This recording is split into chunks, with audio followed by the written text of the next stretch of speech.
Good morning. It is Friday, February 9th. Here's what we're working on. The federal and provincial governments are set to finalize Ontario's healthcare agreement. After 10 months, the ace has finally been caught in Caledonia. And the Academy of Motion Picture Arts and Sciences has a new category. It's the first in more than 20 years.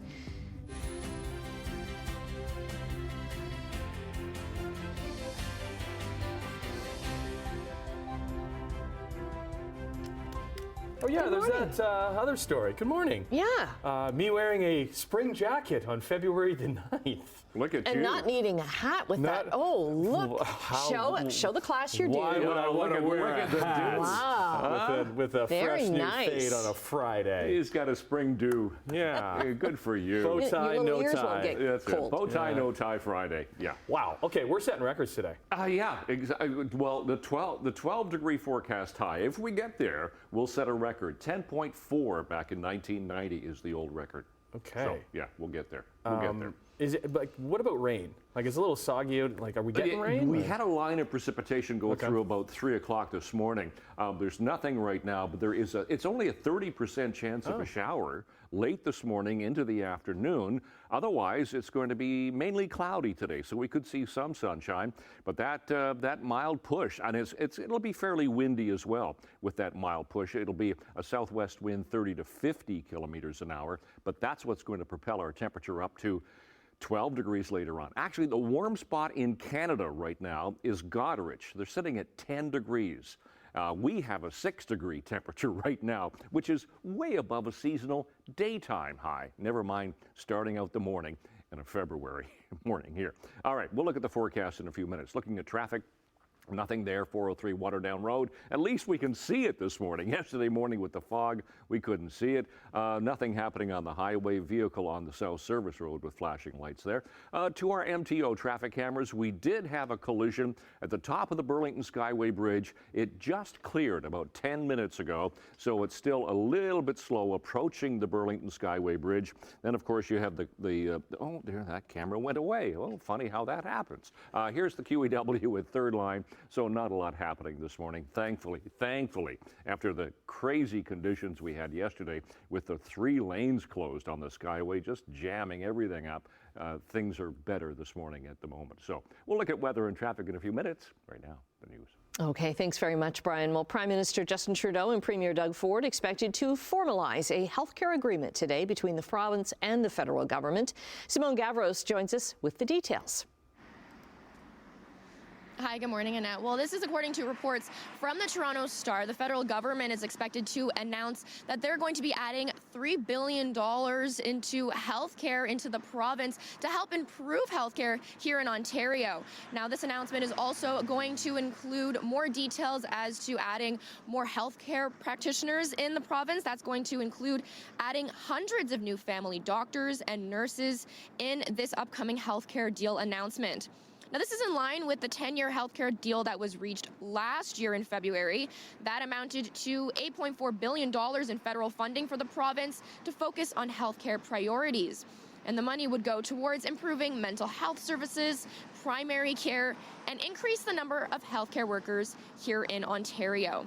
Now, we did reach out to the Premier's office as well as the Minister of Health for more details as to what this announcement is going to entail, but that's expected to happen today at 10:30, and that's going to be in King City.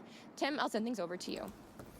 All right, thanks, Simone. Well, Ontario's appeal court is set to release its ruling on a provincial wage restraint law. It's known as Bill 124 next week. 2019 law caps salary increases for public sector workers at 1% a year for 3 years. And it affected hundreds of thousands of public sector employees, including hospital staff, education workers, and children's aid society staff. Labor groups and unions, they challenged this law. And in late 2022, the Ontario Superior Court found it infringed on collective bargaining rights, striking it down as unconstitutional. A government appeal was heard last summer, and the appeal court says its decision will be released on Monday. Federal government's looking into tougher penalties for car thieves. Prime Minister Justin Trudeau made the announcement at the National Summit in Ottawa. Stolen vehicles from the Greater Toronto and Hamilton area often end up on shipping containers headed to Europe. Africa and the Middle East. Canada Border Services Agency wouldn't say what percentage of containers leaving this country are inspected, but did provide data indicating that more and more stolen vehicles are leaving the country. Industry leaders are also asking the government to get tougher on manufacturers. That would push the manufacturers to be compliant so that it actually has an effect on the types of security features we have in our cars. The government is giving Canada Border Services Agency $28 million to conduct more inspections. Ontario's education minister says the province is introducing mandatory learning about the contributions of Black Canadians. The updated curriculum is expected to roll out in September of 2025. Grades 7 and 8, they will learn about the contributions Black individuals made to build Canada from the 18th century to the 20th century Confederation. Now, in grade 10 history, they'll be educated on post-World War II and those who had a role in the advancement of civil human rights. Erica Alexander says her grandfather, the Honorable Lincoln Alexander, would be proud. I didn't grow up having the access to learning Black history in the school system. I had to learn it on my own, whether it was through family and friends or the library, but it wasn't something that was readily available to us. Yeah, Lincoln Alexander, Link, was the first Black Canadian Premier of Parliament in 1968, Cabinet Minister and Lieutenant Governor of Ontario. A Hamilton police officer has been given 7 days to resign or be fired after a Police Services Act hearing. Brendan Turdick pled guilty to 2 incidents involving careless use of a firearm. In July of 2022, he was caught on video dancing with his firearm while on duty. And the year before the hearing heard, he pulled the trigger of an empty gun on a fellow officer. Turdick has apologized, and while there's no indication from him or his lawyer on plans to appeal, he has 30 days to do that. Well, after 10 months, a charity jackpot in Caledonia is over. Dan Dolman has just won Catch the Ace. Oh. So the winning ticket was drawn last night in Caledonia's Catch the Ace. We don't know yet where Dan Dolman is from. Congratulations, though. He has picked up more than $450,000 in the Progressive Lottery. All of the proceeds went to Haldeman Norfolk's Community Support Centre. 43 weeks of ticket sales brought in $645,000 for that charity's food program. Yeah, maybe Dan's playing a little bit low key these days because he'd have a whole bunch of new friends. So way to go, Dan. Good stuff. All right, let's get into Sportsline. And let's start with the Raptors who come home and welcome the Houston Rockets into the bank tonight, which was supposed to be the return of Fred VanVleet. But the guard who signed with Houston in the offseason is injured. He's not going to play. The Raptors will also be missing a few new faces.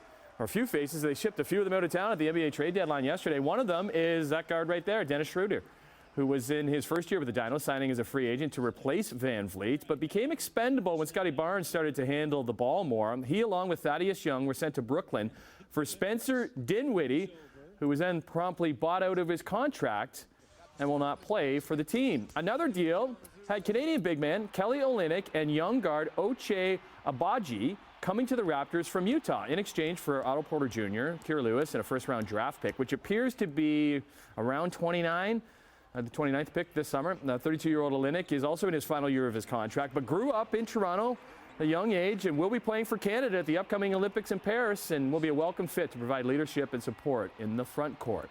Speaking of the Olympics, let's head to Hungary, where our Canadian women got off to a great start. At the FIBA Women's Olympic Qualifying Tournament, they dominated the host squad from Hungary, 67-55 to improve to 1-0. Bridget Carlson notched a game-high 18 points. Kayla Alexander recorded the double-double, 15 points, 13 rebounds. So Canada is ranked 5th in the world. This is one of 4 events to guarantee a spot in the Summer Games in Paris. Reminder, Kia Nurse from Hamilton has a minor injury. She's sitting this one out. Up next for our ladies is 4th-ranked Spain today. It was Fright Night on the ice in North Bay for the Niagara Ice Dogs. After beating the Battalion on home ice Sunday, they didn't even come close. It was 3-0 after 1, 9-0 after 2, 12-1 the final. Total forgettable night for the Dogs, who will try and rebound tonight in Sudbury against the Wolves. Bulldogs, Brantford Bulldogs are in Guelph tonight. They host Flint tomorrow with Peterborough in town for their foundation game on Sunday at the Civic Centre in Brantford. Coyle steals. Heinen, a break, and he scores! On the ice in Boston, it was a battle of the top teams in the NHL with Vancouver in town, but it was all Bruins as they would score 2 shorthanded goals in the first period. Canucks had no response as Linus Ullmark.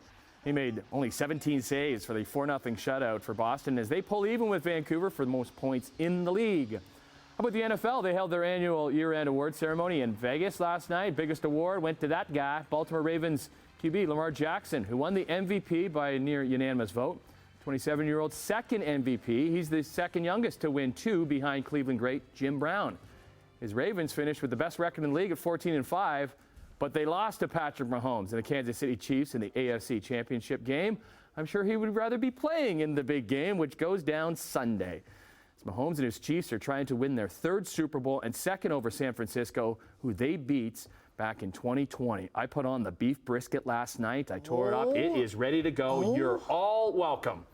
We'll get the address up on screen. Yeah, come on down. We got a good little spread happening on Sunday night. Okay, 11 minutes after 6 o'clock. It is Friday, the 9th of February. And what a mild day it's going to be. We can actually almost call this a warm day. So we'll talk about the forecast in a second. Looking at traffic, nothing to see right there. That is our camera, 403 Waterdown Road area, doing fine on a Friday morning. Friday morning, the volume's usually a little bit lighter. So we'll go to some MTO traffic cameras. We'll keep our fingers crossed that everybody's still there. QEW at 7th looks good. I just updated this one because it decided to disappear. Nikola Tesla Boulevard, no problems there. East of Brant, east of Royal Windsor, all the way through. We'll continue our way into Etobicoke Creek. Now, just some wet roads because we did have a little band of precipitation go through earlier this morning. So right now, what? That is so far above a daytime high for this time of year. We're sitting at 6 degrees, so the temperature went up overnight. 6 right now. Winds are still light, but they will pick up as the day goes on. Sky is mainly clear this morning. So for school today, we're going to hit 12 degrees. 12 degrees, mostly cloudy. So that means just a little bit of sunshine, but there's a slim chance of a shower. Now, there's that line of precipitation that went through. There's the timeline, as you can see. This is a loop. It keeps repeating. So around 3 o'clock, we had that line of precipitation roll its way across us. As you can see, we still have that southerly flow. That's going to continue for the day today. Another low pressure system is going to approach and bring us some showers as we get during the day tomorrow, chance of some showers, and it's going to stay on the mild side for the next couple of days. So look at these temperatures, 12 and 13 degrees. Chance of a shower, it's only a slim chance. Otherwise, it's a little bit of sunshine for the day. Tonight, the temperature stays on the mild side. 5 degrees for Niagara, 6 and 7 in some areas this end of the lake. A little bit cooler for Halton, Peel, Toronto, but only a little bit. And then tomorrow we're back into double digits, except for Niagara, about 9. Otherwise, 10 and 11 degrees once again tomorrow, and a mix of sun and clouds. And there will be a chance of a shower as the day progresses. So 9th morning of February, it's a mild start, temperature 6, and skies actually right now are mainly clear.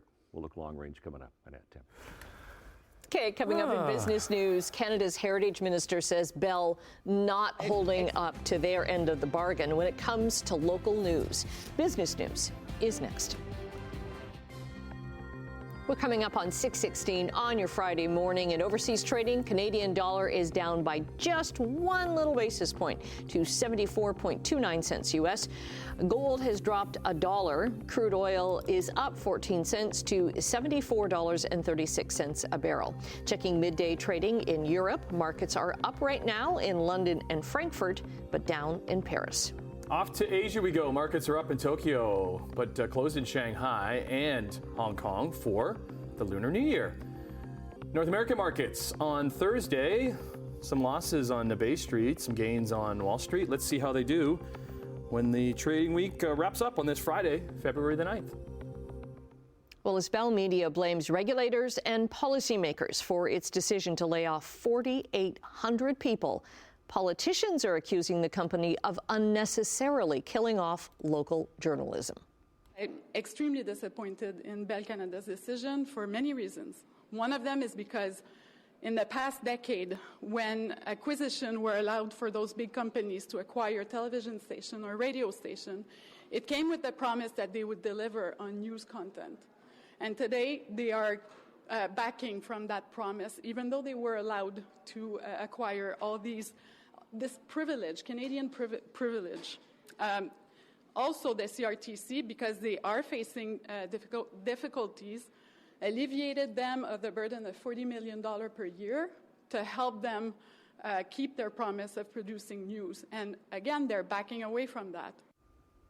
Now, that's Federal Heritage Minister Pascal St-Onge. That $40 million she speaks of in annual regulatory relief is the same amount Bell says its news division is losing every year. St-Onge adds the company is still making billions in profit and has the capacity to hold up their end of the bargain. While additional funding is expected to come from the Online News Act, Bell Media is blaming its cuts on the federal government, saying it took too long to provide relief for media companies. The CRTC, by the way, is expected to release final regulations in the next few months. Until then, St-Onge says, quote, we need everybody to hold strong. About 2 million hand steamers have been recalled across North America. So the Canadian recall site says the problem is they can spray hot water where the steam is supposed to come out. The units were sold under the brand name SteamFast, Vornado, and Sharper Image. In the U.S., Vornado has received 122 reports of water spraying, including 23 reports of burns. The steamers, they were sold at Walmart, Bed Bath & Beyond, Amazon, and other retailers. Affected customers can get refunds or replacement units, but 13,000 of them were sold in Canada. Two rival mining giants in Australia are joining forces to make steelmaking a bit more environmentally friendly. Rio Tinto and BHP Group are going to collaborate on a pilot project to decarbonize steelmaking as early as 2027. Australia's two largest iron ore producers are going to work with the country's biggest steelmaker to develop and potentially invest in Australia's first electric smelting furnace plant. Production of steel, which is key for infrastructure and the net zero energy transition, contributes about 8% of the world's carbon emissions. So production and supply is down, and the price for chocolate is going through the roof. So yesterday, global cacao prices, they hit record highs as traders, they scrambled to lock down supplies. Last week, a Reuters cacao poll forecast a global deficit of 375,000 tons in the 23-24 season. That's more than double a previous deficit poll back in August. So the surge in prices is starting to filter down to retail shelves, and major chocolate makers like Hershey, well, they say that higher prices are putting pressure on sales. Disney has announced a big push into video games. It's investing $1.5 billion for an equity stake in Epic Games, the maker of the popular video game Fortnite. The two companies are going to collaborate on a persistent universe, they're calling it, that will feature Disney stories and characters. Disney CEO Bob Iger says the move is Disney's biggest push ever into the world of gaming, and it offers significant opportunities for growth and expansion. Oh boy. Me, oh, yeah. Watch me in Fortnite. Can you imagine? Goodness. Not the kind of day that you want to be sitting inside playing video games. Whoa, we're breaking records today with these warm temperatures. Brian's talking about that after this. Good morning, 6:24 on this 9th morning of February. It is Friday. We're looking at our MTO traffic cameras, QEW east of Lake. This is going through St. Catharines. Nothing to see right there. Oh, look at that. That camera just went away. If I can plagiarize Dire Straits for just 1 second here and quote the line, I love my MTO.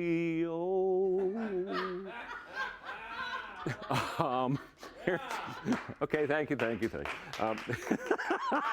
Oh, these MTO cameras have a habit of disappearing on us. Third line, that looks okay. See what I'm talking about here? Oh, they were all just disappearing on me this morning. Okay, let's go to weather. I do have this here this morning. 6 degrees for Hamilton, Grimsby, and Toronto. Look how mild we are already. 5 degrees for Mississauga. Here's our seasonal temperatures for this time of year. Records for today. 10.4 back in 1990. We could really break that record for the day today. There's chance of showers at probably midday, but cloudy skies and 7 degrees by the first bell this morning, 10 degrees and a mix of sun and clouds for after school. So there's that 12-degree high today. Could be the record breaker. 7 overnight tonight with partly cloudy skies. Tomorrow, even 11 degrees for tomorrow. A mix of sun and clouds, again, chance of showers. Then the temperatures really come down. 2 on Sunday, at least we'll get some sun. Cloudy on Monday, temperatures 2, and then into the minus column for Valentine's Day and Thursday. That's your forecast. Annette, Tim. How can we follow that? We can't. No. We can't. But this is a funny story. So a guy in France spent 8 years building a 7-meter tall matchstick model of the Eiffel Tower. Well, he's breathing a sigh of relief today after a change of heart at the Guinness Book of World Records. 8 years of toil just to get to where he was is incredible, absolutely incredible. And like I say, we're happy to be able to admit that we were a little bit too harsh on the type of matches needed in this attempt. And Richard's attempt truly is officially amazing. Okay, so you heard that right. After Richard Plod used over 706,000 matchsticks and spent over 4,200 hours constructing what he thought would be the world's tallest matchstick Eiffel Tower, the Guinness Book of Records told him, nah, no good. Used the wrong matches. So he had apparently contacted a matchmaker and ordered matchsticks. Not a dating service, but a matchmaker. No time for that. So he ordered matchsticks without sulfur to save time building. So Guinness said he was only supposed to use store-bought matches, a ruling the creator called strict and cruel. The record keepers eventually agreed and have now certified his creation. I don't know. It doesn't have the little matchstick restaurant in there. You know what it looks? You know what it looks like? It looks like popsicle sticks. Yeah. That's what it looks like. You know, from those I always had those growing up in the summer. But because if it had the sulfur, it could go up like lickety split. Well, it was 7 meters tall. There was 4,200 hours spent. I guess I could start dating again. Now on I need a matchmaker. Is it Friday? It is. Yeah. It is. Hey. Yeah. Want to sing us to break, Brian? Sure. I love my MTO.